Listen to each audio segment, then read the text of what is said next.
예, 그 설교하겠습니다. 예, 그 북이스라엘에는요, 총 몇 명의 혹시 왕이 있는지 혹시 아시는 분 계실까요? 원래 제가 이거 오랜만에 성경 퀴즈입니다. 성경 퀴즈인데 이스라엘에 총 몇 명의 왕이 있었는지 혹시 아시는 분 계실까요? 제가 힌트를 드리겠습니다. 이거 스피드 퀴즈예요. 빨리 손 드는 분이 맞추는 겁니다. 20명보다는 적고 17명보다는 많습니다. 자, 손 들어 보시고 빨리 말씀 주십시오. 몇 명일까요? 총 몇 명 있었을까요? 네.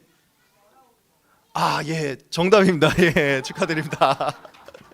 예, 제가 내일 기프티콘 오랜만에 한번 또 보내 드리도록 하겠습니다. 예. 예, 이처럼 그 북이스라엘은 말씀하신 것처럼 19명의 왕이 있었습니다. 여로보암이 첫 번째 왕이었고 그다음에 마지막 왕은 오늘 본문에 나온 그 호세아 왕이었습니다.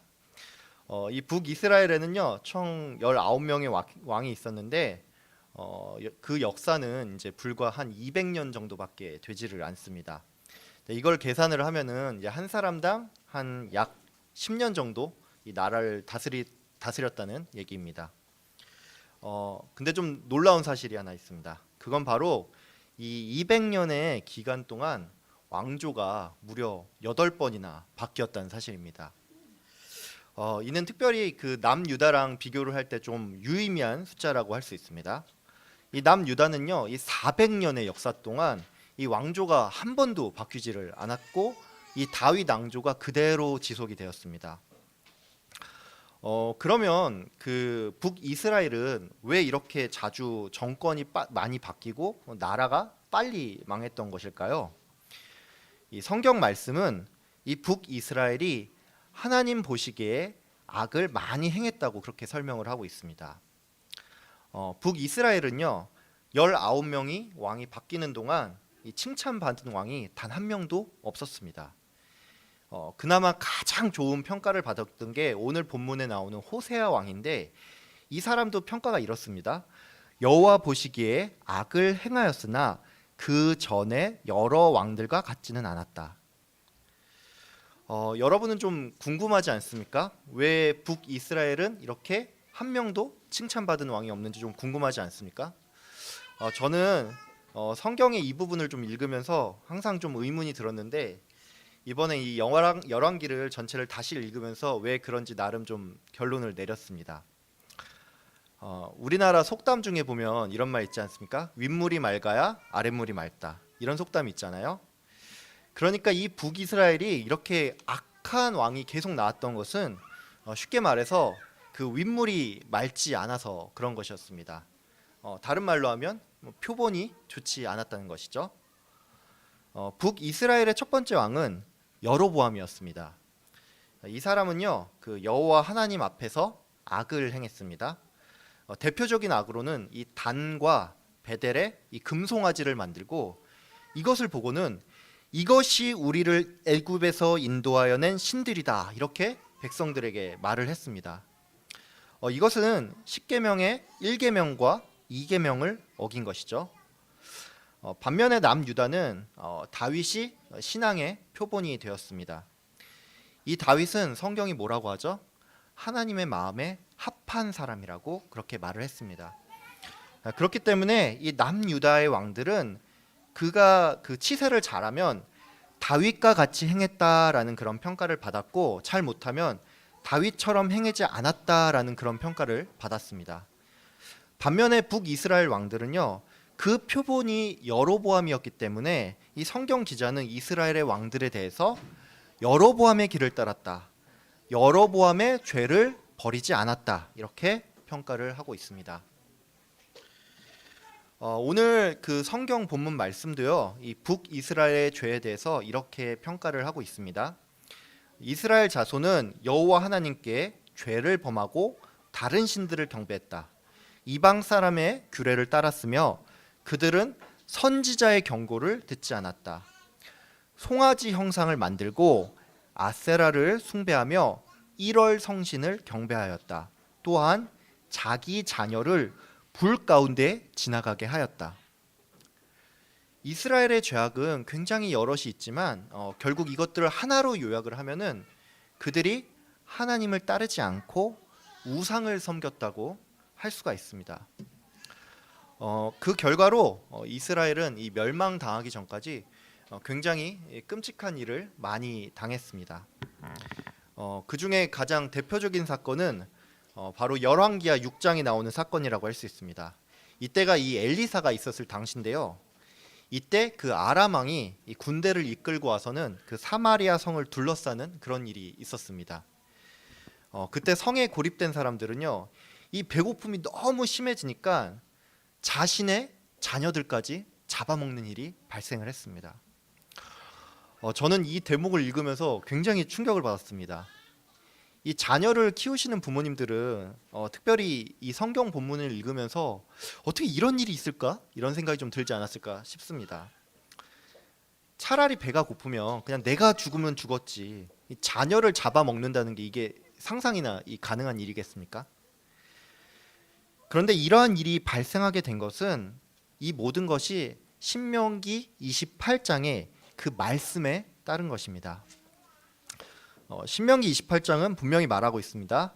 네가 여호와 하나님의 말씀을 듣지 않고 명령과 규례를 지키지 아니하므로 여호와께서 한 민족을 세워 너를 치게 하시리니 그들이 전국에서 너의 모든 성읍을 에워쌀 것이며 너가 맹렬한 공격을 받아 곤란을 당함으로 너의 하나님 여호와께서 너에게 주신 자녀 곧 내 몸에 소생의 살을 먹을 것이라. 이 말씀을 통해 알 수 있는 것처럼 북이스라엘이 당한 이같이 끔찍한 일들은 그들이 하나님을 섬기지 않고 우상을 숭배했기 때문에 받은 심판인 것입니다. 여러분, 오늘 본문 말씀을 들으면서 어떤 좀 마음이 드십니까? 이 하나님의 심판이 좀 무섭다는 그런 생각이 들지 않습니까? 그러면서 한편으로는 아마 이런 생각을 하실지도 모르겠습니다. 그래도 나는 이 우상 숭배는 하지 않으니까 참 다행이다. 오늘 이 시간 여기에서 예배를 드리고 집에 가는 길에 점집에 들러가지고 점을 치고 부적을 사고 무당을 만나서 푸닥거리를 하고 이런 분들은 아무도 없을 때죠. 그러니까 그런 분들은 없을 테니까 나는 상관이 없어 이렇게 생각하시는 분들이 좀 많을 걸로 압니다. 성경의 본문들이요, 다른 많은 죄악들 중에서 특별히 콕 집어서 이 우상 숭배의 죄를 지적하기 때문에 내가 비록 어느 정도 죄를 짓고 살기는 하지만 이 우상 숭배의 죄에 있어서만큼은 좀 자유롭다 이렇게 생각할지도 모르겠습니다. 하지만 일전에도 제가 말씀을 드렸다시피 이 우상 숭배라는 것은요, 하나님보다 내가 더 의지하는 무언가가 있으면 그것이 우상 숭배라고 제가 말씀을 드렸습니다. 하지만 제가 이렇게 말씀을 드려도 나는 내가 하나님보다 뭔가를 더 의지하지 않아 이렇게 이제 생각을 하면서 그래도 나는 별 문제가 없어 이렇게 생각하는 분도 또 계실 줄로 압니다. 그럼에도 불구하고요, 우리는 모두 이 우상 숭배의 죄에 굉장히 쉽게 노출이 되어 있습니다. 여러분은 우상 숭배의 핵심이 무엇이라고 생각하십니까? 한번 잘 생각해 보시길 바랍니다. 우상을 숭배하는 사람들은요, 우상 그 자체를 숭배하는 것이 아닙니다. 우상 숭배의 핵심은 바로 나 자신을 섬기는 것입니다. 우상에게 영광을 돌리고 우상 그 자체를 경배하기 위해 사는 사람은 한 사람도 없습니다. 이 사람들이 지극정성으로 우상을 섬기는 그 까닭은요, 결국 내가 복받고 잘되기 위함이지 우상 그 자체를 경배하려는 데 그 목적이 있지 않습니다. 그래서 우상 숭배는 다른 말로 하면 내가 내 인생의 주인 노릇하는 것이고 내가 내 인생의 최우선을 나로 둔다는 것입니다. 출애굽 당시에 이 모세가 이 시내산에 올라가서 이 하나님을 만나고 있을 때 이스라엘 백성들은 이 모세가 이 시내산에서 내려오지 않자 이 사람들이 아론에게 찾아와서 이렇게 말을 했습니다. 우리를 위하여 우리를 인도할 신을 만들라. 즉 이들은 자기 자신을 위해서 우상을 숭배했던 것입니다. 그래서 하나님이 이렇게 말씀하신 것입니다. 너를 위하여 새긴 우상을 만들지 말라. 이 에덴 동산에서요, 이 뱀이 이 아담과 하와를 어떻게 유혹하는지 아십니까? 그들에게 이 뱀은 이렇게 말했습니다. 너희가 그것을 먹는 날에는 너희 눈이 밝아져 하나님과 같이 될 것이다. 즉 뱀은 인간에게 이렇게 말한 것입니다. 네가 네 인생의 주인이야. 그러니까 네가 하고 싶은 마음대로 하면서 살고 하나님과 무관하게 살아. 이렇게 뱀은 사람에게 말한 것입니다. 탐심이 왜 우상 숭배입니까? 성경은요, 이 탐심이 우상 숭배라고 말을 하고 있습니다. 왜 그렇습니까? 이 탐심은 나의 욕심을 최우선으로 놓고 나의 유익과 편의를 가장 먼저 생각하는 것입니다. 그러니까 이걸 다르게 말을 하면 나를 그 무엇보다 우선으로 여긴다는 것입니다. 그렇기 때문에 이 탐심이라는 것은요, 결국 하나님보다 나를 더 우선시하는 것이기 때문에 우상숭배라고 할 수 있습니다. 조금 불편한 얘기이긴 한데요. 우리는 이 교회에 출석을 하면서 또 예배 자리에 있으면서도 우상숭배의 잘못을 범할 수가 있습니다. 예배에 있어서 이 나의 편의가 또 나의 시간이 더 우선이 된다면 이것은 곧 하나님보다 나를 더 중히 여기는 그 죄를 범하고 있는 것입니다. 내 편의에 따라서 오늘은 예배를 빠져도 되고 나의 일정과 약속에 따라서 한두 주 정도는 예배를 건너뛸 수 있다. 이렇게 생각을 한다면 이것이 바로 나를 하나님보다 나 자신을 더 우선시하는 것이라고 할 수 있습니다. 우리는 또한 그 예배를 이 빠짐없이 참석하면서도 이 우상숭배의 잘못을 범할 수가 있습니다. 내가 열심히 교회에 나오고 봉사하는 이유가 결국 나와 내 가족이 잘 되기 위해서라면 이것도 역시나 하나님을 바르게 예배하는 것이 아니라고 할 수 있습니다. 과거에 제가 알던 분 중에 한 분이 이 교회를 다니다가 교회를 떠나고 절에 나가기 시작했습니다. 이런 경우가 굉장히 흔치가 않아가지고 제가 그분에게 왜 교회를 떠나셨는지 이렇게 여쭤본 적이 있어요. 근데 그분이 이렇게 대답을 하더라고요. 내가 절에 나가면서 교회 다닐 때보다 더 은혜를 많이 받았고 내 일이 더 잘 풀렸어. 이렇게 말씀을 하시더라고요. 만약 여러분 중에 정말 내 소원을 이루기 위해서 또 나의 무엇이 잘 풀리기 위해서 정말 교회를 나오고 계신 분이 한 분이라도 계시다면은 빨리 그 마음을 돌이키셔야 합니다.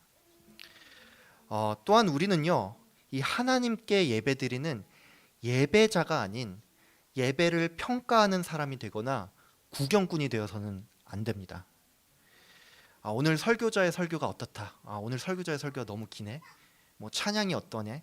이렇게 평가자가 되어서 하나님을 경배하는 것보다 내가 오늘 은혜를 받는 것, 이것이 최우선이 되어 있다면 이것 또한 결국 내가 중심이 된 이 잘못된 예배라고 할 수 있습니다.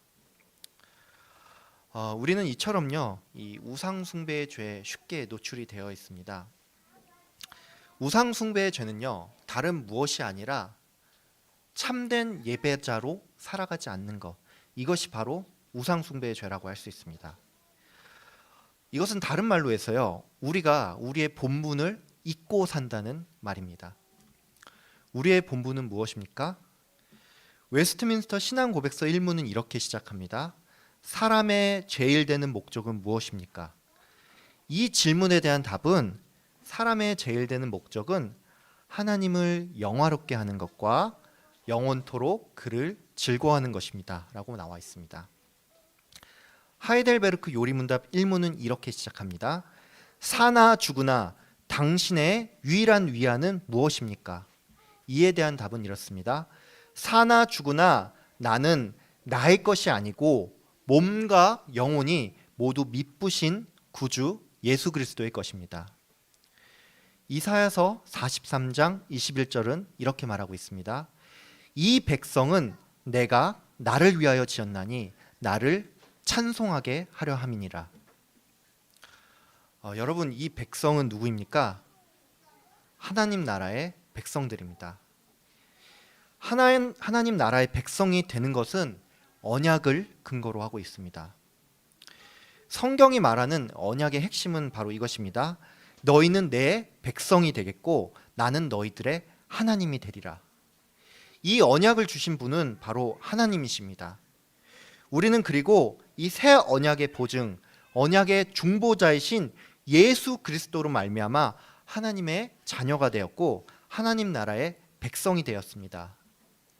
이 말은 우리의 주인이 바로 여호와 하나님이시며 우리 자신이 우리 인생의 주인이 아니라는 것입니다.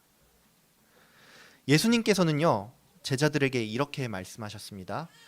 누구든지 나를 따르려거든 자기를 부인하고 자기 십자가를 지고 나를 따를 것이니라. 이것이 무슨 말입니까? 이 말씀은요, 그저 제자도 그거 하나만을 의미하는 것이 아닙니다. 이 말은요, 여러분께서 바로 참된 예배자로 살아야 한다는 말입니다. 자기 자신을 부인을 하고 하나님을 정말로 인생의 주인으로 모시고 살라는 말이고요. 자기 십자가를 지라는 이 말은 여러분이 그리스도인으로서 그 삶을 살아내라는 말입니다. 우리는 예수 그리스도를 믿는 사람들입니다. 우리는 그렇기 때문에 우리 자신을 위해 살아가는 사람들이 아닙니다. 우리는 모두 주 예수를 위해 살고 주 예수를 닮아가는 사람들입니다. 예수님께서는요, 온전한 예배자로 그 평생을 살아오셨습니다. 빌립보서 5장은 이렇게 말을 합니다. 그는 근본 하나님의 본체시나 하나님과 동등됨을 취할 것으로 여기지 아니하시고 오히려 자기를 비워 종의 형체를 가지사 사람들과 같이 되셨고 사람의 모양으로 나타나사 자기를 낮추시고 죽기까지 복종하셨으니 곧 십자가에 죽으심이라. 우리는 예수 그리스도께서 자기 자신을 죽기까지 낮추어서 그 십자가의 죽으심으로 구원을 얻었고 하나님 나라의 백성이 되었습니다. 우리는 이 구원에 감사해야 합니다. 그러나 동시에 우리는 그저 구원받았음에 만족하고 거기서 멈추면 안 됩니다. 우리의 최종 목적은 구원이 아닙니다. 구원은 성도의 시작이지 완성이 아닙니다. 성도의 목적은 하나님께 영광을 돌리는 삶입니다. 고린도전서 10장 31절 말씀을 읽으면서 오늘 말씀을 맺도록 하겠습니다. 이런즉 너희가 먹든지 마시든지 무엇을 하든지 다 하나님의 영광을 위하여 하라. 아멘. 네, 기도하겠습니다. 사랑이 많으신 하나님 아버지, 오늘 말씀을 생각하면서 하나님 아버지, 우리가 참된 예배자로 살아가길 원합니다. 아버지, 북이스라엘은 참된 예배자의 삶을 살지 못하였고 하나님을 경배하는 대신에 우상을 숭배하였고 하나님을 경외하는 일을 그쳤습니다. 아버지, 이 우상 숭배의 바로 핵심은 나 자신을 인생의 주인으로 놓고 하나님을 내 인생의 그저 조력자로 만들어서 살아가는 일입니다. 하나님, 우리가 예배의 자리에 나와 있지만 또는 기도의 자리에 나와 있지만 하나님을 그저 내 인생의 조력자로 생각하고 있지는 않은지요. 아버지 하나님, 만약 그랬다면 우리 이 죄들을 하나님 용서하여 주시고 하나님이 내 인생의 주인이라고 고백하면서 진정한 예배자의 삶을 살아가는 우리 모든 영화부 가족 될 수 있도록 주님께서 복을 내려 주시옵소서. 감사드리오며 예수님의 이름으로 기도하였습니다.